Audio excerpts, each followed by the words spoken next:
In the past couple months, we've been hitting a roadblock, I guess, with newer audiences. We're launching a new funnel pretty soon about the book. I gotta make a new webinar.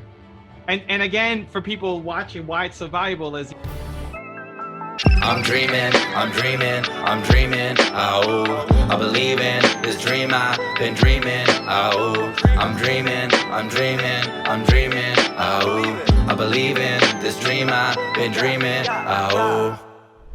Ho ho, Marion in the house. We're here to talk about my YouTube Growth Bootcamp course. Marion helped me set up the whole thing, and we're ready for the update. So what have we done? It's slowed down in the past couple months. We've been hitting a roadblock, I guess, with newer audiences. So talk us through where we're at and what our plan is. Yeah, so we basically redid the entire webinar. So essentially what we did for the first kind of pre-launch, and then we kept it even after that, but it wasn't as successful as I expected to be. So what we did is we actually did a full brand new blown webinar slide deck. So we built a brand new one. And then I don't know, is that recorded already, or is sent to record, or it's still in the process of editing? I still have to record it. No, I recorded it, but then it got cut off. We did record the first time, but then we did some changes to it. Right. So the problem with the first webinar was what? I mean, people were watching it, but they just weren't buying. Yeah. So we basically, when we first launched it, it was purely just your warm audience, right? Right. You know, the people that bought, almost, you know, they knew you already. They didn't necessarily need that much. Not that the previous webinar was not valuable. I think actually the entire webinar was mostly focused on teaching. And when the pitch came, I mean, yeah, you shared the screen and you explained like what's in the course, but it was nothing on the screen that actually showed the entire offer, like, you know, step by step, and show like what's the actual value in the offer stack. That's what it's called, like, right. The offer stack. So what happened was when we hit the Facebook and YouTube ads, we were getting leads, but people were not converting. And what happened was, it was a little bit weird because people were consuming the whole class, like the entire training, but I could look and it's hosted on Vimeo, so I can look when they drop. So they were dropping pretty much at the time or a couple of seconds as you were getting into explaining what's in the course. So I think it was a little bit of a disconnect from, you know, you were going like full mode into teaching and then straight into this is what's in the course. So it took me a little bit to understand, like, okay, like what's the actual behavior? Because, you know, at the end of the day, we can only have two problems. One, not getting leads. Two, those leads not convert, or getting enough leads but not converting. So we were getting leads, plenty of them, we were not converting. So, you know, I tried ManyChat. We tried, I tweaked a little bit the email autoresponder. We did some retargeting and stuff like that.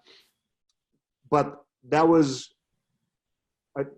what I identified to be the missing piece, because it was the teaching part, which was great, but then it was straight into, all right, this is what's inside the course. So it was not enough indoctrination of, this is an insane offer, because it is, right? Like, you have like plenty of bonuses. Some of them apply to advanced YouTubers, some of them apply to brand new YouTubers. So on this new slide deck, actually, it's pointed out exactly, you know, what are the things that everybody can get out of it. And yeah, I think that was the thing that we hit the roadblock, because, you know, I was waiting to see, are we getting leads? Yes, we are. Are the people responding to it and they were just not buying? Yes. So, you know, once we identified, like, okay, that's the problem, you know, it took a little bit to put the slides together, put the entire webinar. We did a quick test when you recorded. So then it's just a matter of now of getting into pretty much swap, because I looked also at the conversion rate on the webinar. That's another thing that you have to pay attention, but that's pretty good. It's like 38, 39% conversion rate. Like, people that land on the page that become become leads, people that land on the page to become leads. Sorry, what does that mean? That's people who said they were going to watch it actually watch it? No, people that land on the registration and sign up for the webinar. Yeah. And then they actually show up, or just they sign up, they land and they sign up? They land and they sign up. Okay, so we're converting well there. They're saying, yes, I want to come to the webinar. They watch the webinar and They watch the webinar. They just don't buy anything. They don't buy at the end, yes. Got it. So, but okay. no, but like, it's a lot of times, you may think like, oh, these are not working or these are not working. No, they are. It's just a piece. It's one piece that it's not performing. Yeah. So because of that, like when we were doing the test, like when we first launched the YouTube ad campaigns, I remember I had put together a list of, at some point it was close to like 60 videos. There were like, a lot of influencers talking about YouTube and SEO, YouTube SEO and things like that. Actually, some of the one that performed the best was another channel that was interviewing you, which it makes sense because they were actually asking you how to grow a YouTube channel. So, that video had, I don't know, 100, maybe a little bit more, almost like 200,000 views, if I'm not wrong. Okay. So obviously the ad that we were running on that one was the one that performed the best. Performing meaning people were clicking on the ad and they became leads, and the leads were like under $6, which is insane. Like webinar leads for under $6 in this industry, like, whole marketing YouTube space type of thing. It's like super good. It's just that they were not purchasing at the end. What do we ideally want to be at in terms of, so not just for me, but when you're looking at designing a course with people and marketing their product, where do you want the ad cost to be as a percentage of the final product? So that's a lot of times. So the way that you worded the question is, because I want to make sure that people don't get it wrong, right? Like there may be some people that are like tight on the budget and they're afraid of spending on the ad budget. But for example, if the course is, let's say, $1,000, at the end of the day, it's just a matter of like, how much are you willing to put in and take the profit, right? Like in my opinion, if you would ask me, I would say, well, I'm cool even spending $500 to acquire a customer that it's $1,000, because I know that that person can buy an upsell, right? Like we also have an upsell on the page where people can buy extra coaching for this course. So essentially, if you ask me personally, what are you willing to spend to acquire? It's not necessarily how much you want to spend to get the lead. It's how much you're willing to spend based on what's the product cost. Now, when we get to a point where, all right, now we understood, we spent a decent amount of ad budget and we were not converted. We did not convert at the time. We still have the leads. So when the new webinar gets back into place, we now have a list of people that we can retarget, both with ads, both we have their emails, and we have about 20, I think at this point we have 2,500 or even a little bit over that, ManyChat subscribers. So that allows us to send it back to them. So if they didn't buy the first time, it's not necessarily a lead that we lost it, because we still have it in the database and we still have some engagement campaigns that we run the ads against them. But essentially, in an ideal world, if everything would work perfectly, and of course, like that's hard, anywhere from 10 to 20%. So ideally, you'd want to spend, roughly around $200 to acquire a customer that it's 1,000. But if you would ask me personally, and I know that we can, you also have other products, like you also have books, you also have the workshop, you also have other events, so you can still monetize you can still monetize from the same type of customer on the long term. So it's just a matter of understanding it for anybody that's watching, what's the lifetime value of that customer.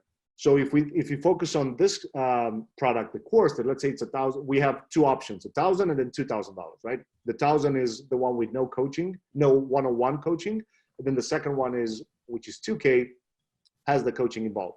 So to answer straight to your question, what's the lifetime value of a customer? So if somebody would buy the course, let's say for $1,000, what do you anticipate that in the next 3 to 5 years, somebody would spend extra with you, right? And at this point, maybe you wouldn't know, but essentially that's where we have to consider the 10 to 20% ad spent into the money that they will, right? Because if we say, all right, if it's just $1,000, well, that means that we don't, this is not necessarily just this product alone. It's not a business on its own. It's just a product.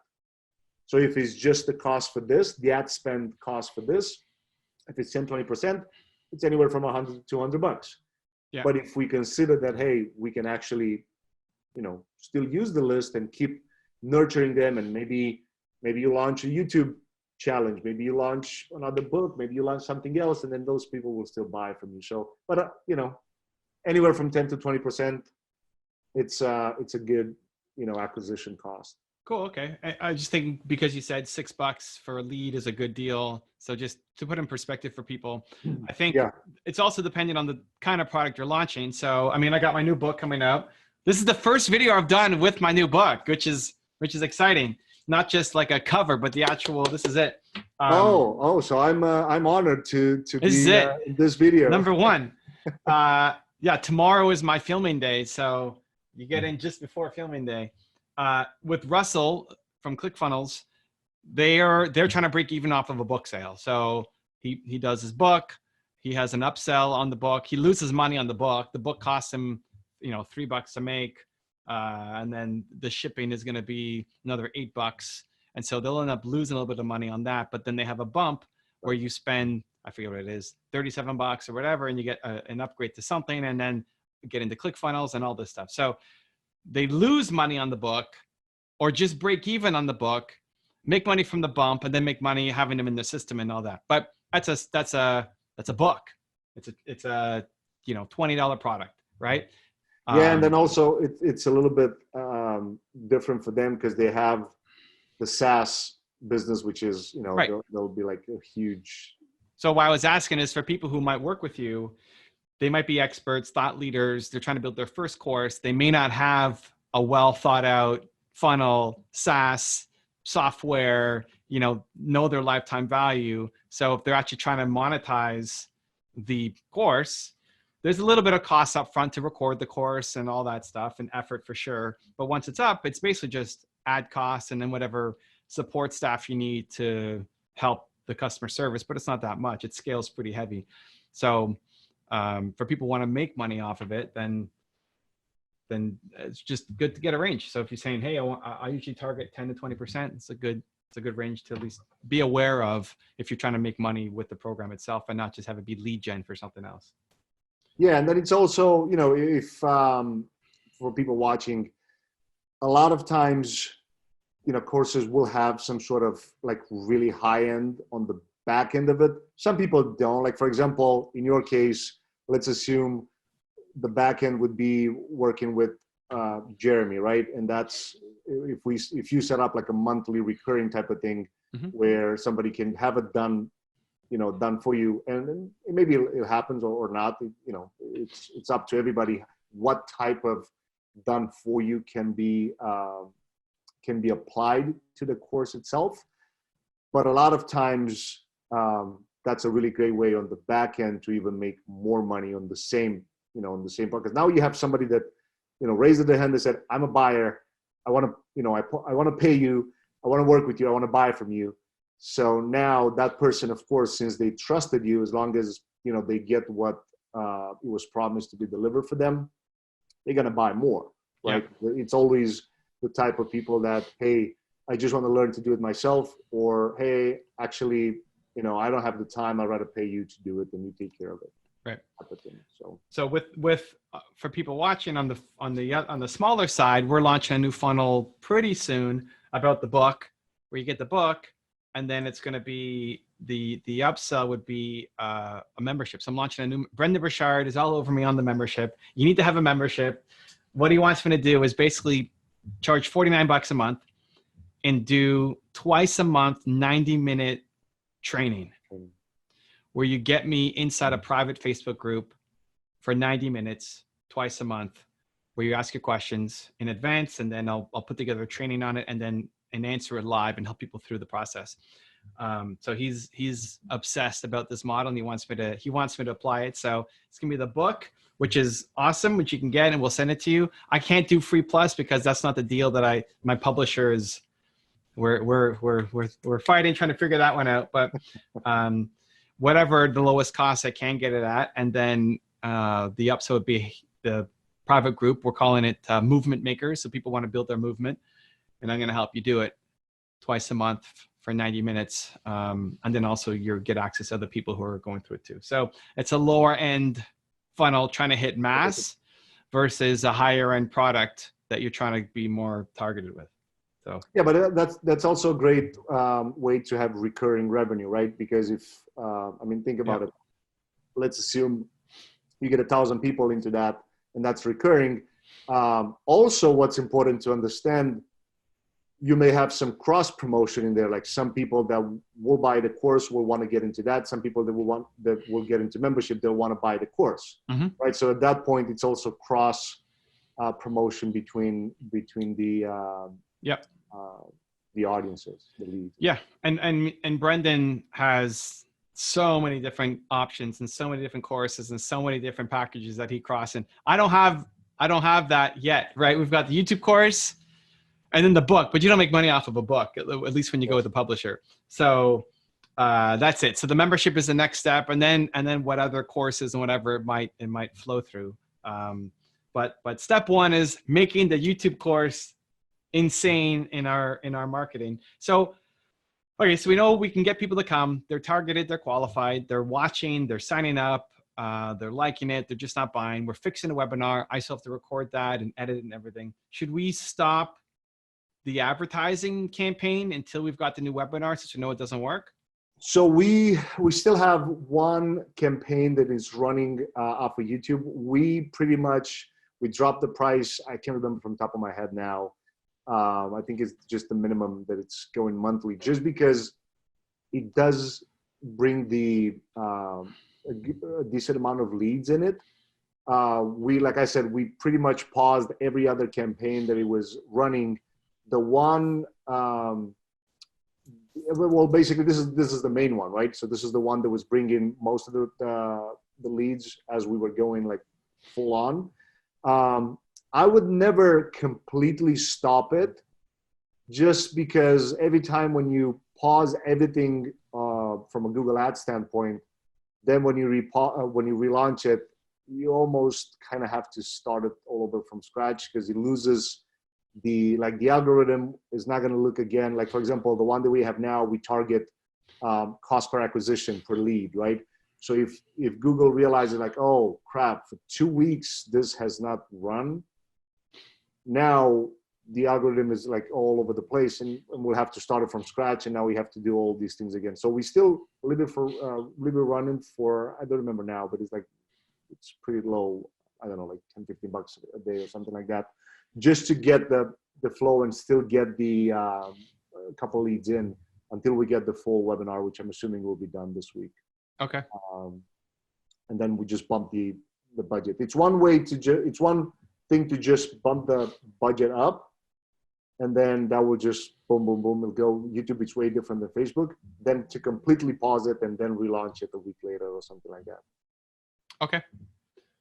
But okay. Yeah. So now it's on me. I gotta do it. I gotta not have my gear stop after 1 hour and we lose the video. No, but it was actually pretty good, because I know the slide thing. It's not your favorite medium to record videos, just because you're more, you like the camera. You want to talk straight to it, and I get that. But you actually did a pretty good job. When I got it back, I was like, oh damn! So it wasn't that hard to get. I don't know how many times you repeated before you started to record, but I didn't even look at the presentation. Like, I just barely looked at it. I took a glance and then just went through. So like, let and roll. I could talk to, I mean, listen, and to Marion put together a deck for me to present to, but everything you put in the deck, it was from our interview. So exactly, right? It's not like some brand new thing that I don't know what I'm doing when I show up, right? There was a couple of slides, and just how it was, the order of the words came up. The animation was a little messed up, so I had to play with it a little bit, but apart from that, it was fine. Yeah, that's why I said, like, hey, I could talk to a deck. Just whatever you want to make sure that I hit, make sure is like written on the screen in the deck. So then I'll make sure I say it. Yeah. No, So, so Mary and his team put together a deck. My guys just updated it for branding, the right, fonts and that kind of stuff. And so I'll record it. So record this week, get it edited. I don't know how long it's going to take to edit. It's mostly just audio with, it's mostly just audio. Yeah, we just, it's not as difficult as a regular video, right? Because it's, your face is not even into it. So where do you want my face? I mean, you want me at the beginning saying, hey, this is Evan. Thank you for being here. Boom, boom, boom. Yeah. So I want at the beginning because, the entire Believe Nation knows you, and doesn't matter who does a little research on you on, Facebook or YouTube or Instagram or whatever. We want to keep that connection, right? Because that's your brand, like the whole Believe Nation brand, like they're familiar with you and your face. And then we get into the actual slide deck, and then until the Q&A starts at the end, like after you're done with the pitch, the pitch with the last deck, the last slide will still be on the screen, but you'll do the Q&A at the end. So at that point, you'll bring your camera back, on the screen. Okay, I'm going to do what I did for the last one. Did you see my iPhone recording? The Yes. video? Yeah, okay. yeah. So for the most part, I was just talking to camera, and then I looked over at what I'm supposed to talk about on the deck. But there's a lot of digestible points that if we need to cut into video, I'm talking to camera like this, not like off to the side profile. You can't see me. So I could do the same thing. I'll make sure I hit all the points. And then if you want to bring in the video at any point to transition between me and the deck. We have the footage, yeah. Yeah, exactly. I just figured might as well record it. It's not any more difficult for me to look at the camera versus look at the slides. As long as I'm not reading off the points, then it should be fine. Cool. Okay, I got work to do. I gotta make a new webinar. And again, for people watching, why it's so valuable is the idea is you record a webinar once, we call it an auto webinar, where people then sign up, and then that is just playing in the background 24/7. Whenever people are ready to start the training, they watch it, they see you, and then you give them value and then pitch the product, so that you just do it once. And it's an effort, right? The first one I did took me an hour to do, an hour and 15 minutes or something. And my gear stopped working after an hour, and we had some technical issues, but it might take you a couple practice runs to go through and make it good. But if it takes you 3 hours to make it and then some time to edit it, just imagine that for even a couple of years, that could be running every day on its own in the background. And then you just need a guy like Marion to drive qualified traffic to it, and then it converts, right? So it's a bit of an effort up front, but in theory, very well worth it, because it just converts people constantly every day. So I'm excited to go through the case study and make it the next success scenario for next 7-figure. That's it. I'll get my own little ClickFunnels plaque. I'll put it next to the. You're gonna have plaque. all of them now. You got all those YouTube ones, and now you're gonna get one with. I need the 7-figure ClickFunnels to match the 7-figure YouTube one. Yeah, that's gonna be a whole different kind of couple, both of them together. Yeah. Who's done it? Dan has done it. Yeah, Dan took it to a whole other level. He did the 8-figure one. Who else has 7 figures on both? That might be it. I know, that's it. Nobody else. Nobody, like ClickFunnels doesn't even have 7 figures on YouTube. Oh, no. Russell, I think he just surpassed 100K. Yeah, okay. All right. Yeah, you're like way ahead of the game. Let's go. Let's make it happen. Boom. Cool. Anything else we got to cover?